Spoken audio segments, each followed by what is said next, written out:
Give everybody a minute to get settled.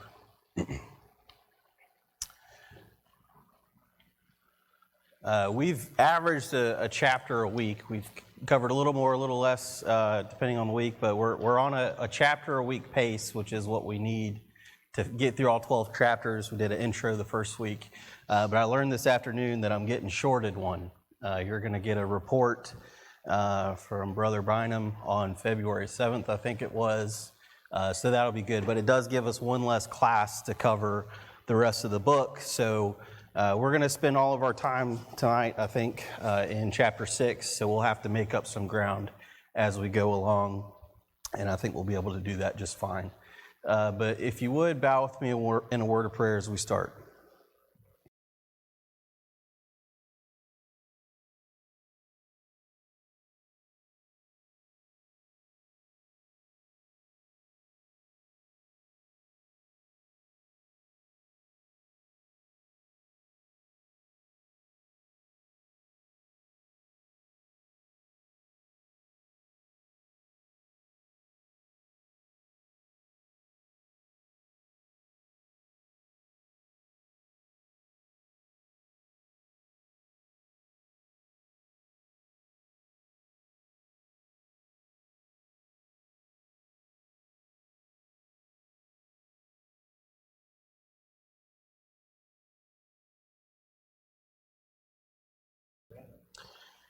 All right, if you have your Bible, you can turn to Daniel chapter 6. If you think about, as we read through the Bible, there's a lot of examples of different lives that are lived in the Bible that we read about. And there are some who we read who are very faithful at different points and perhaps not so faithful at other points. Maybe they fade and turn away from God in later years. Or even we read about some really great people, but we read about some really big mistakes that they make. You might think of David, for example, Jacob, good, faithful men, but all who made mistakes. And there's really very few people that we read about in Scripture who we read through the story of their life and read nothing bad that they ever did. And it doesn't mean that they never sin. We know that all men sin, of course. But if we think about our own experience, we see that. We all have known people who are perhaps faithful at one time and not faithful at another, and maybe they come back, but some unfortunately don't. I think we've all seen people who become Christians and are really on fire and doing a lot in the kingdom, and a few years later we think, well, what happened to so-and-so? Sometimes it only takes a few months, unfortunately. It's one thing to be faithful in the beginning, to be on fire in the beginning, but it's another thing to be faithful to the end. To be able, at the end of your life, to reflect on your spiritual journey and to be able to say what something like Paul says in 2 Timothy 4, verse 7, I have fought the good fight. I have finished the course. I have kept the faith. Well, when we come to Daniel chapter 6, I think we read about a man who we could certainly say that about him. Someone who finished the race well, who was faithful to the end. So when we come to chapter 6, if you remember from last week, at the very end of chapter 5, we see the fall of the Babylonian Empire. Okay? Belshazzar is killed. The Babylonian Empire comes to an end, and we know that happens. I mean, really, we know down to the day when that happens in October of 539 BC. And we see the Medo-Persians taking over. And a couple of notes we want to make about that. One is that all of this is pursuant to God's will. All of these things happening is pursuant to God's will. The interpretation of the writing on the wall in chapter 5 is a message to Belshazzar: your days are numbered, your kingdom is being destroyed and being given to the Medes and the Persians. God is in control and behind all of this. Again, you've heard that before. That's one of our big themes in Daniel. And then we see Darius the Mede is given the kingdom, and we see that he receives the kingdom there in chapter 5, verse 31. If you think back to the very beginning of the book of Daniel in chapter 1, what do we read? Nebuchadnezzar was given the kingdom of Judah. Okay, so I think we kind of see the same idea. God is doing this. God is the one giving these things to these men. He's the one behind the scenes rising and taking down these nations. And so the other important thing to note here is that this fulfills prophecy. All right, this is not an unforeseen event. This fulfills prophecy. Daniel chapter 2. Okay, Daniel, God through Daniel is setting out this timeline of the rise and fall of these major world powers. And so the head of gold that represented Babylon is now giving way to the arms and chest of silver, the Medes and the Persians. And so despite the fact that Babylon was this great head of gold, we find out that they were just a temporary nation that could be destroyed just like all these other earthly kingdoms. And so it fulfills that prophecy. It also fulfills other prophecies in Isaiah, Jeremiah that I think you have in front of you. And so we come to chapter 6, and Darius is going to appoint these satraps, or you can think of them as like lieutenants, governors, things like that. And there's going to be 3 commissioners over those, one of whom is, of course, going to be our friend Daniel. And so once again, we see Daniel, who kind of in chapter 5 seems to have kind of faded over the years in terms of his influence and his role. Belshazzar doesn't seem to know who he is. But now once again, when we come to chapter 6, he's back at the top. He's in a position of power and influence. And again, through that, God is going to be glorified and proclaimed. I want to make a note here about Darius the Mede. Darius the Mede that we read about in chapter 6. There's no extra biblical record of Darius the Mede, meaning outside of the Bible, we don't read in history about Darius the Mede, okay?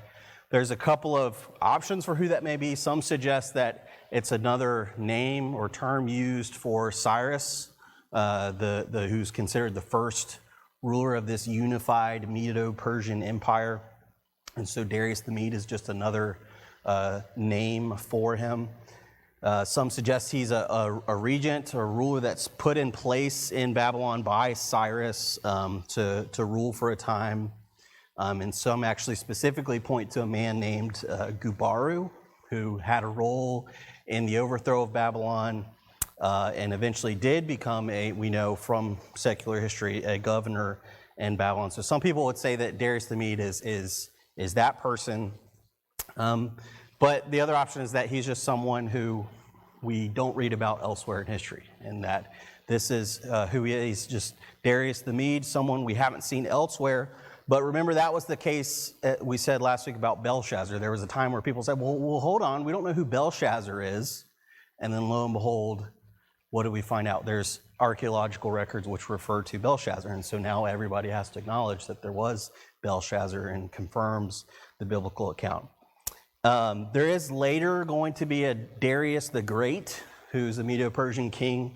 It's probably not who we're talking about here because that happens later, and that is a person that we read about in history, and I don't want you to confuse the two.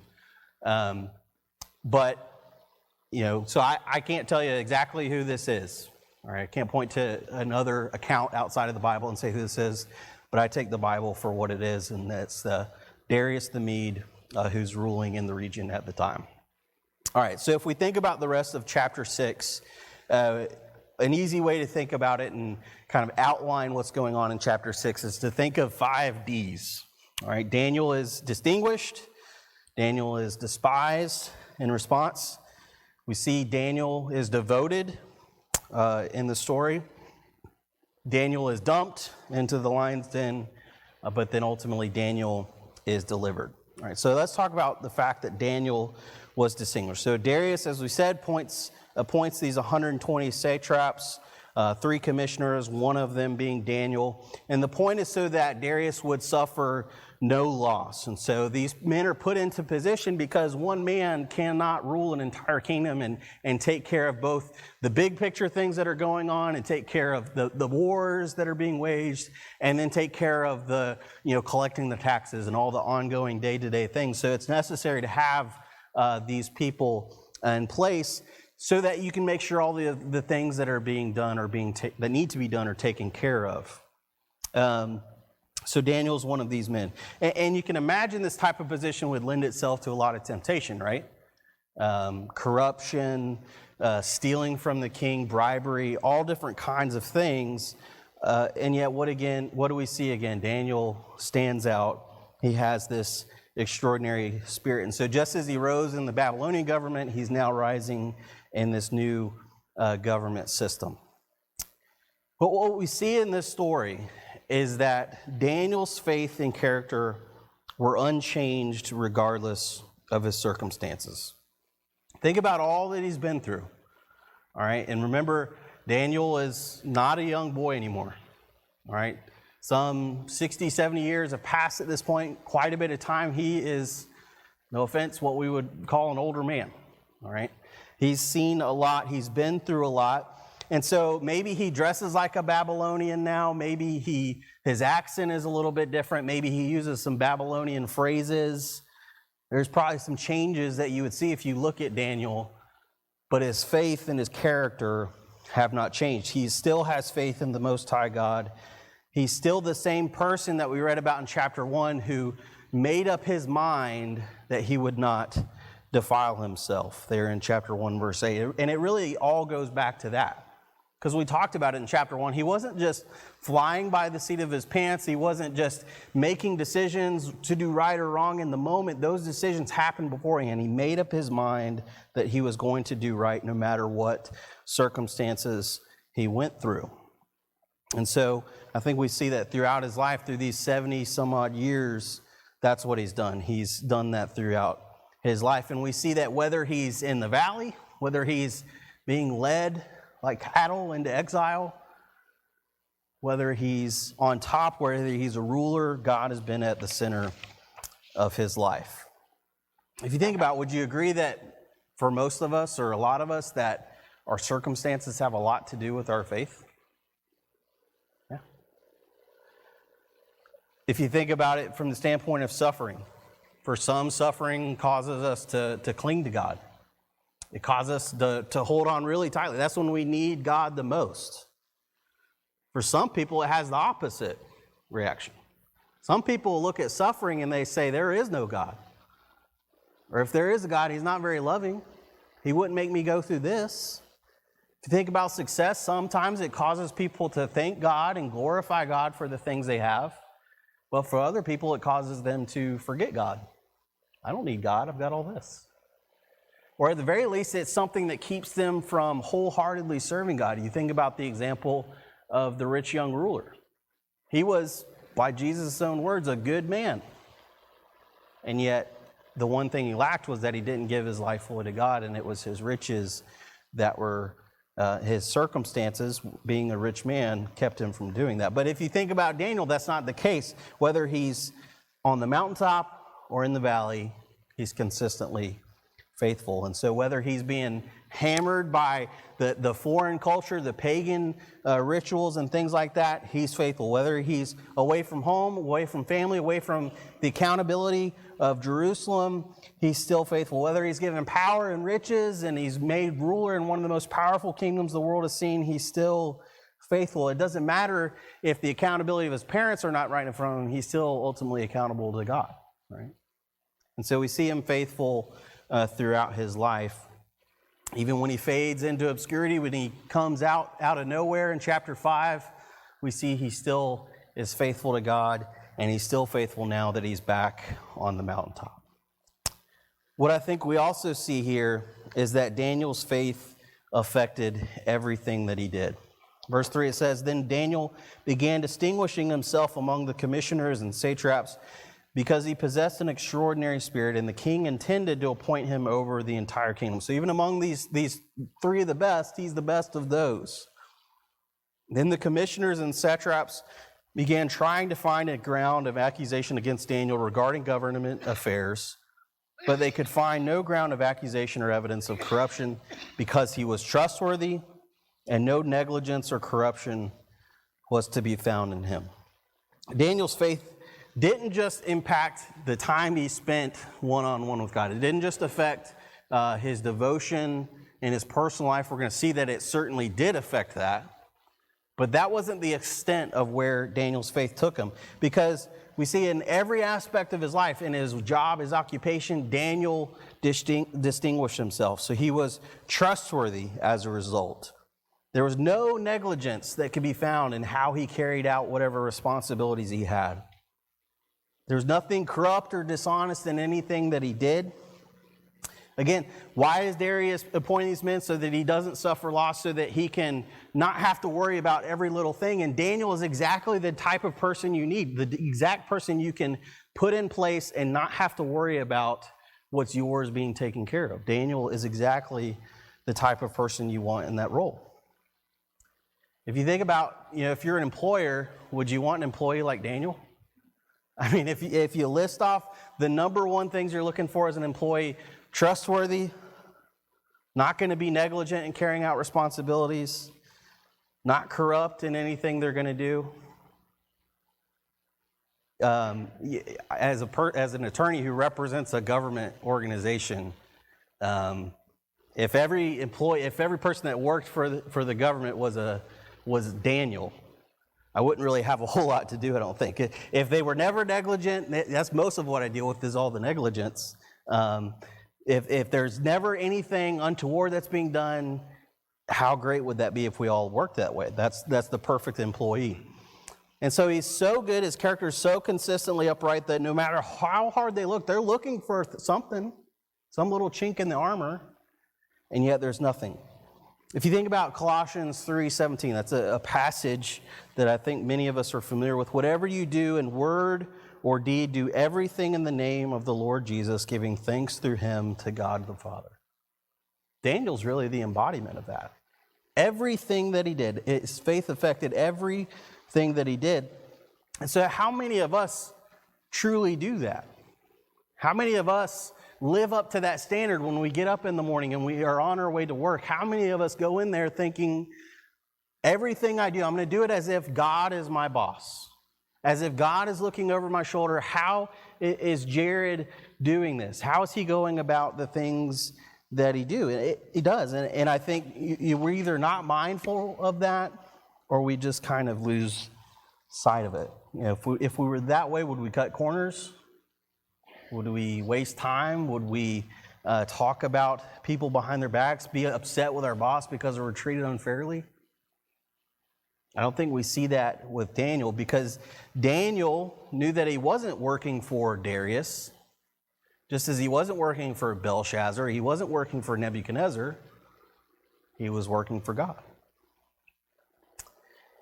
And so our faith in the same way needs to affect everything that we do, how we live. If we are faithful like Daniel, if we distinguish ourselves in this way, we're going to be the best employees, the best business owners, the best citizens, the best politicians, the best fathers, mothers, brothers, sons, whatever it is we do, we're going to distinguish ourselves in the same way. And so if we think about Daniel, he should be loved by everyone, right? I mean, isn't this, not only is he the guy you want working for you, or working with you, he's the guy you want at your dinner table, at your parties. Everybody should love him, right?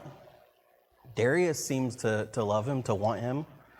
He's, as we see later, he's very distraught at what happens to Daniel. And yet, despite all this, we see that Daniel is despised. We see that at least some of the commissioners and satraps hate him, and so they're trying to find fault in him.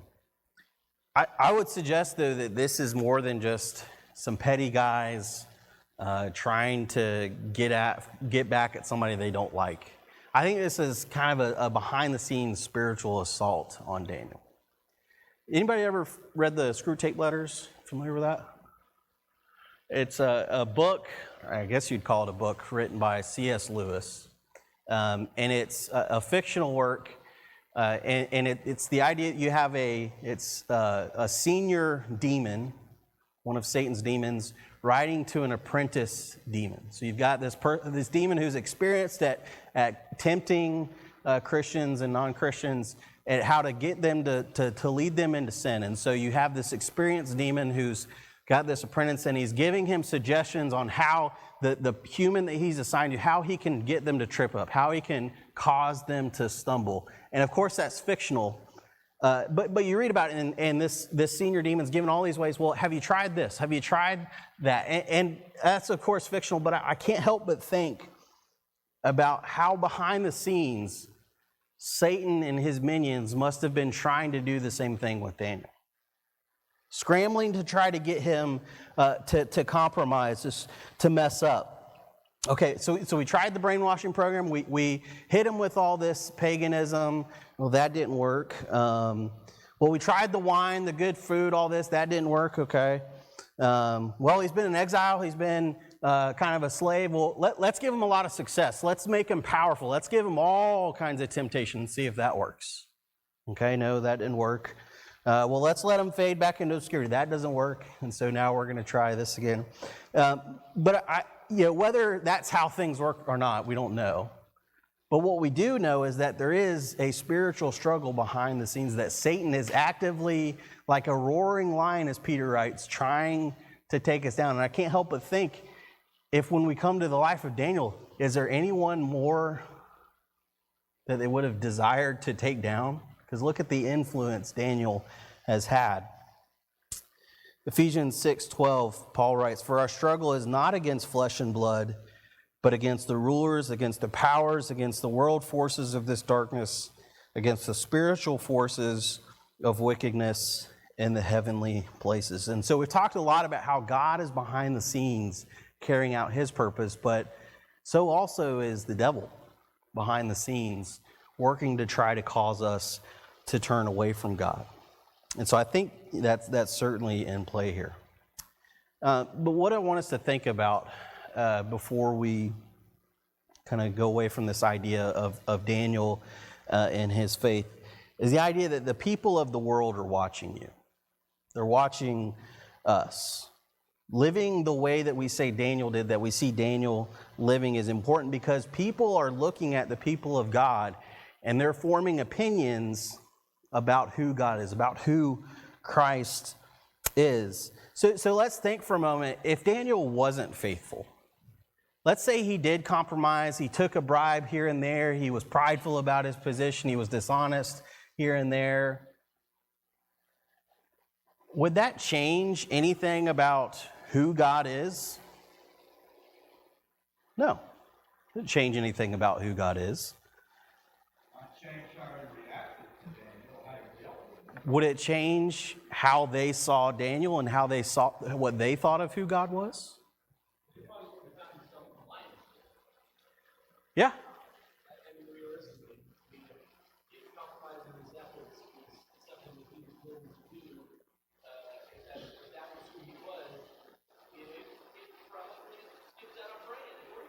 Yeah.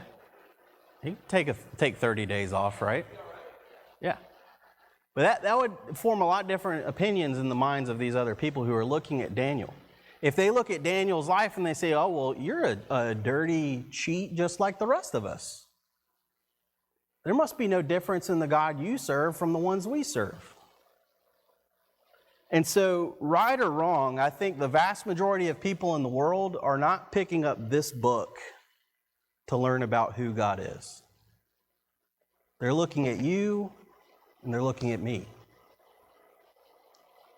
In a lot of ways, I think there's a song, right? We're the world's Bible, something like that. Right or wrong, people are looking at the way we live our lives and they are making decisions about their spiritual journey based on things they see in our lives. And I think we can all think of examples of someone who has turned away from the church or never been interested in the church because of some experience they had with religion, something some religious person said to them. I read pretty recently about someone on Facebook that I used to work with, and they posted about, I remember the time in high school when I lost my faith forever. And they go on to talk about an instance where someone said something to them that, in my mind, sounds kind of reasonable. But long story short, they took that event and totally lost their faith because of what some person who was a Christian to some degree and how they treated them. And so we can look at a lot of instances like that, and there's certainly a lack of maturity and understanding there, and a faith in people and not a faith in God and Christ. But right or wrong, people are looking at you and how you live and coming away with certain impressions of who God is. And so I don't want to belabor that too much, but I think we have to keep that in mind, that people are watching. People are looking at us and coming away with certain impressions about who God is.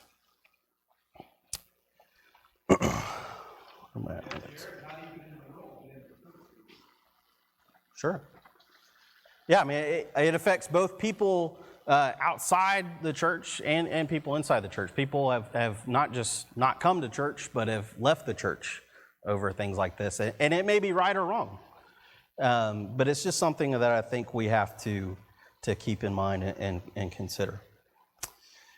Verse 5, I think, and we're going to move on, but verse 5, I think, really illustrates how strong Daniel's faith and his commitment to doing what's right in all circumstances is. Then these men said, "We will not find any ground of accusation against this Daniel unless we find it against him regarding the law of his God." The one thing that they could count on with Daniel is that whatever the situation was, he was going to do the right thing.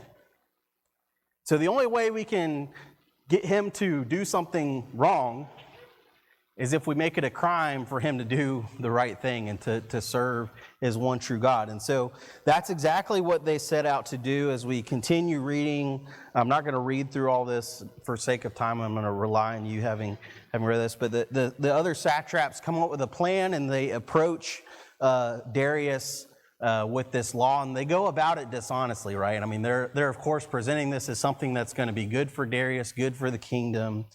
They say all of the commissioners and satraps have consulted on this. Well, there's at least one that I know they didn't consult, right? They didn't consult Daniel. And so they put this into place. Anyone who prays to anyone or any god besides Darius is going to be thrown in the lions. And how long do they do it for? 30 days. So think about that. They knew all it would take for Daniel to slip up is 30 days. Because if we're Daniel, I mean, we could come up with, okay, well, I don't want to die, so I'm just going to stop doing this for 30 days, and when it hits the first of the next month, I'll get back to my routine. I'll start praying again. But they knew Daniel was so faithful, so devoted to God, that 30 days was not, he's not going to not do what he needs to do and believes is right for 30 days. And that's exactly what we see happening. And so we're not given a lot of detail about this conversation between them and Darius. Clearly, as things progress, we can see that Darius has essentially duped. He certainly didn't want this to happen to Daniel. We don't know how much he was told, but certainly I think there's a lesson here about going with the crowd. We've talked about how these kings keep listening to these quote-unquote wise men and going with what they say. Keep going back to them no matter how it doesn't work out for them. Of course, he doesn't consult Daniel, who he knows to be his best man. If he had just listened to Ronald Reagan, he would have known to trust but verify and know that this is not going to work out the way he thinks it will. And so yet again, we see a king foolishly following the wisdom of men. Yes, sir. Yeah. It doesn't seem like there was a whole lot of articles Yeah. Well, yeah. I mean, we had this discussion last week. I mean, we only have Cliff's notes of what happens, but it kind of reminds me of what happens in the story of Esther, right? This proclamation is made, and I'm spacing out on the exact details, but you have the same thing. There's this big, bold proclamation that all the chiefs come and want King Ahasuerus to put in place. And again, for whatever reason, in that day and age, the laws were irrevocable. You couldn't take them back once you realized that it was a stupid law. And so, but you kind of see the same thing I don't know if they're coming to these kings in a vulnerable state, maybe when they're intoxicated and knowing they can get one on them. I don't know. But in any event, we see yet again another king who is listening to the wrong people, who's being led astray by bad advice.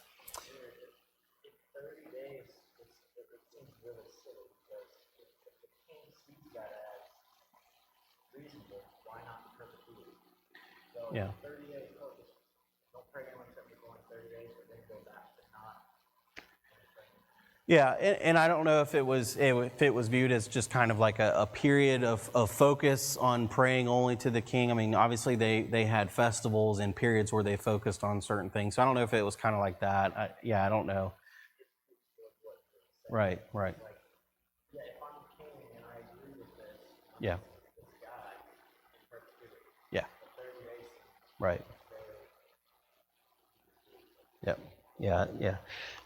He clearly didn't see into their ulterior motives, to say the least.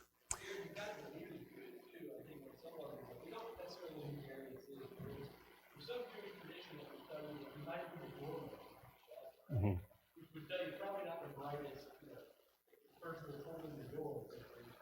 Yeah.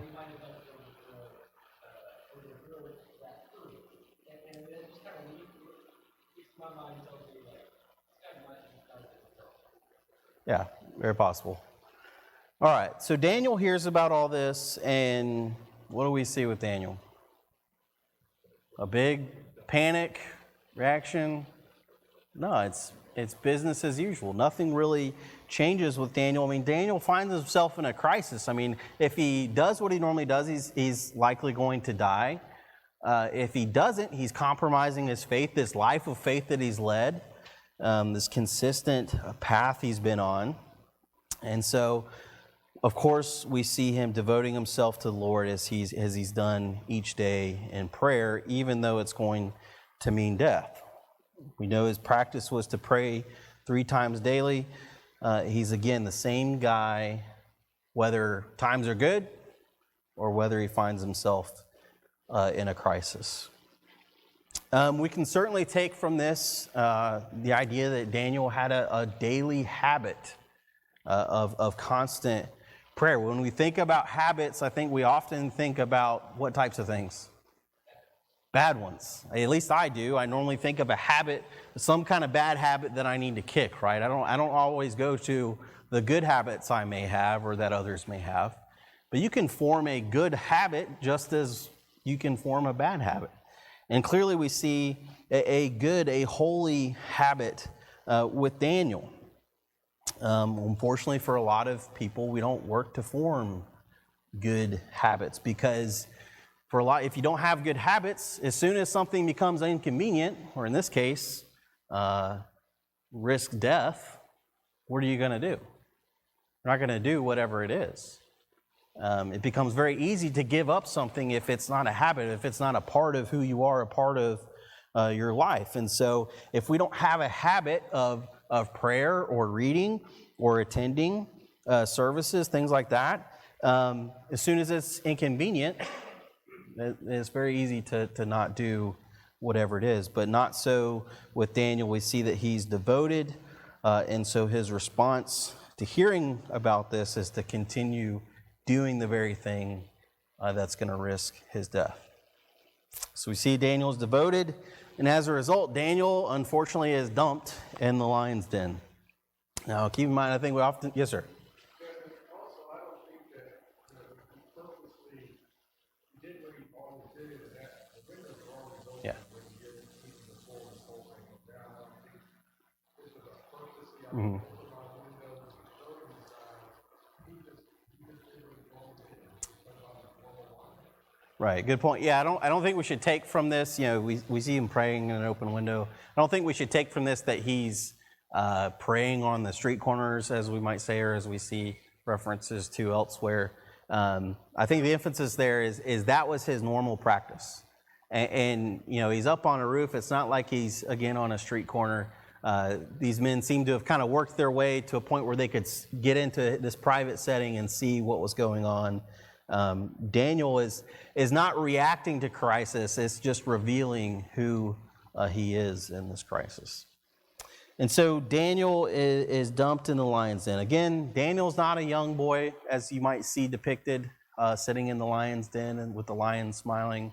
Daniel is getting up there in age as he's going through all of this. So they go before Daniel. Again, note you see their dishonesty as they're approaching him there in verse 11. King, didn't you sign an injunction? Didn't you sign something like that? Well, yeah, of course I did. You guys brought it to me, right? This was all your idea. But he says, Daniel is one of the exiles from Judah. I think he's a little bit more than that at this point, wouldn't you agree? He's kind of risen past that description. But they say Daniel is one of the exiles from Judah in verse 13 who pays no attention to you, king, or to the injunction which you just signed. I would say Daniel paid more attention and did more for this king and was certainly one of his best servants as opposed to these guys who are just out to serve their own interests. And so when Darius learns of all this, he's distressed and he tries to intervene. He can't, long story short. And so Daniel is dumped in this lion's den. Is any of this right or fair? No, it's not. Daniel is suffering unfairly. This is unjust. This is not right. But sometimes we see that despite doing the right thing, we may still suffer. We may still go through difficult times. We certainly see that as we move on into the New Testament, into the Christian age. A lot of Christians, of course, have suffered because of their faith. If you think about, there's a lot of passages we could look at in the New Testament that talk about this idea of suffering. It's one thing to suffer because of something you deserve, right? I think it's Peter that says, it's not really a credit to you if you're suffering because of sin. I forget where exactly that is. But when you suffer because of something you did right, there's difference there. James 1:2-4, James writes, "Consider it all joy, my brothers and sisters, when you encounter various trials, knowing that the testing of your faith produces endurance. And let endurance have its perfected result, so that you may be perfect and complete, lacking in nothing." Right? Daniel is someone who suffered trials. Here he's suffering a trial because of his faith. And what does faith produce? Suffering through trials. Endurance. What do we start talking about? Daniel is someone who endured through his life. He was faithful to the end.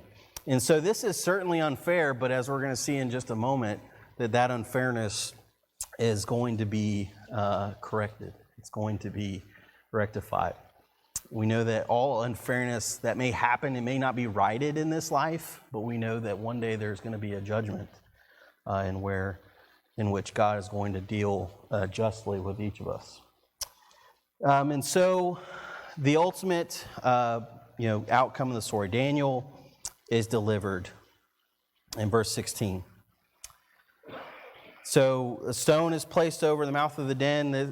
Daniel's not going to be getting out, whether he was able to climb out or not. The stone is sealed over it. And so we see that in verse 18, nobody's eating that night. The king went to his palace and spent the night fasting. No entertainment was brought for him. So the king is fasting, and unfortunately for the lions, so were they. Because as we read the next morning, the king is urgently going out. He goes and cries out to Daniel, "Daniel, servant of the living God," in verse 20, "has your God, whom you continually serve, been able to rescue you from the lions?" Then Daniel spoke to the king, "O king, live forever. My God sent his angel and shut the lions' mouths, and they have not harmed me, since I was found innocent before him. And also toward you, O king, I have committed no crime." I can't help but think, as Daniel's going through all this, as he's being let down into the den, I can't help but think, we're not told what Daniel was thinking or saying, but I can't help but think that Daniel would have been thinking the same thing that his friends back in chapter 3 said to Nebuchadnezzar. If you remember his friends that are put into the fiery furnace, as they're asked once again, are you really not going to bow down? Are you really going to do this? In chapter 3, verse 17 and 18, they say, if it be so, our God whom we serve is able to rescue from the furnace of blazing fire, and he will rescue us from your hand, O king. But even if he does not, let it be known to you, O king, that we are not going to serve your gods nor worship the golden statue that you have set up. So I can't help but think that Daniel's thinking, God is able to save me from this lion's den. But even if he doesn't, I'm still going to get on my knees and pray. I'm still going to serve the one true God. And so Daniel, of course, is delivered, and Darius is overjoyed. And yet again, we see another pagan king proclaiming God at the end of this chapter. Verse 25, then Darius the king wrote to all the peoples, nations, and populations of all languages who are living in all the land, may your peace be great. I issue a decree, so now here's another decree.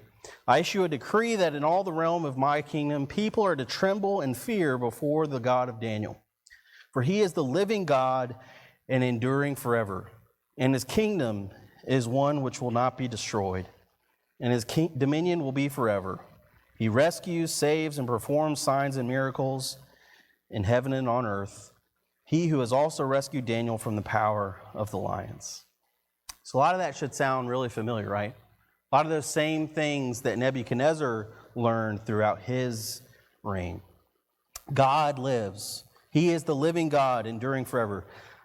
Unlike the gods of metal and wood and stone that we see that they serve, which are not gods at all, they're not living. This is a God who lives, who is active, who is working throughout time. God's kingdom, it will last forever, will never be destroyed. One of our big themes. That is something that Darius is learning here through Daniel. And he is a God who saves. God saves. He rescues and performs signs and miracles. And again, I think Edwin covered this a little bit in chapter 3. It's important to think about what does it mean that God saves? Because as they mention in chapter 3, we're going to follow God whether he delivers us from this furnace or not.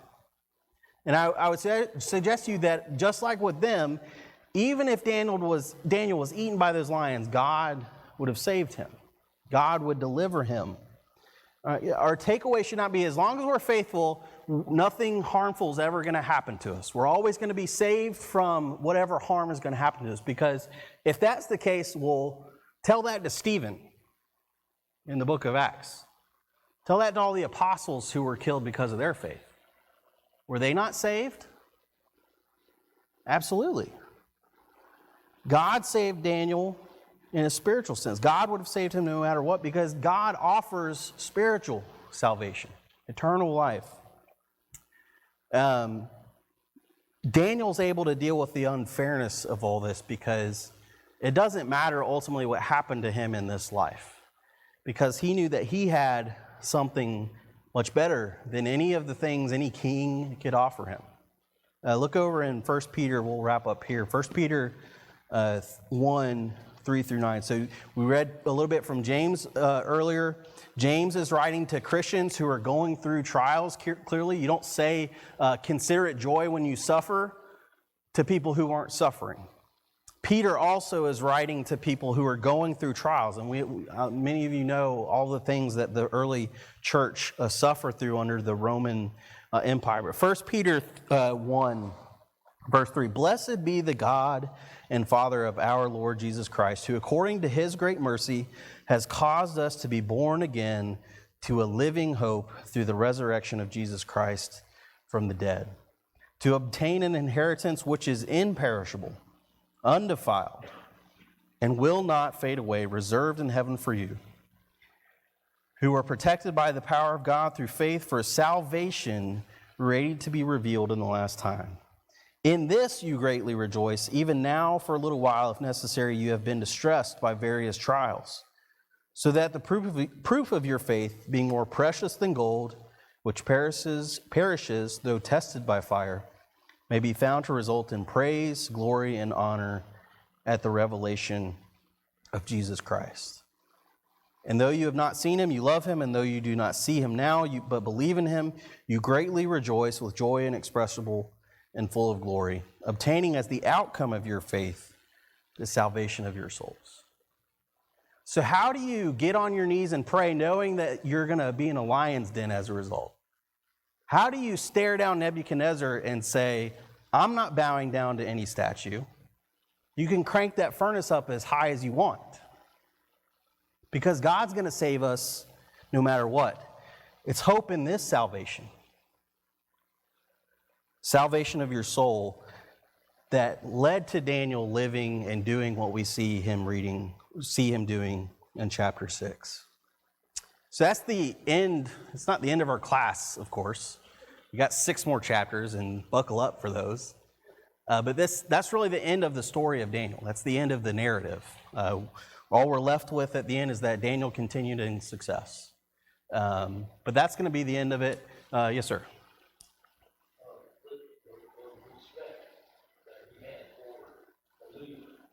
Even though I'm not told him to do what you say to do, but he didn't say it the way I like. You know, if all these guys that had those situations, they were respectful toward that ruler. Right. Who was telling them what to do. They weren't mean about it. They just didn't do it. Right. You see that with the exception of maybe Belshazzar, who there seems to only be really one interaction.